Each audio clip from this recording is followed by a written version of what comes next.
With the renewed sound of gunfire, hope for an agreement between Sudan's Transitional Military Council and defiant protesters vanishes as quickly as it had surfaced.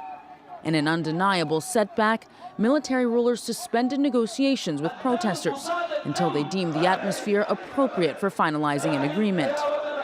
We decided the following: to suspend the negotiations for 72 hours until an appropriate atmosphere is reached to sign the agreement, and to remove all the barricades outside the sit-in site. Protesters have used roadblocks since the start of the demonstrations to pressure the military to install a civilian government. The military council says the method disturbs economic life in the capital and further escalates an already tense situation. Earlier this week, several people were killed and wounded by gunshots near a sit-in outside the military headquarters in Khartoum, with the opposing sides blaming each other for the violence. The army is to blame for all this, because they're the ones in charge of our streets. But the protesters remain resolute. They say they won't go anywhere until their main demand is met, a civilian-led transition.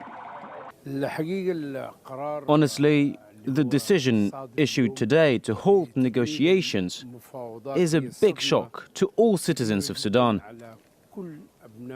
The military council is trying to seize control. Thursday's announcement came just hours after the military council and the opposition agreed on a 3-year-long transition period, as well as the structure of future authorities, which would include a sovereign council, a cabinet, and a legislative body.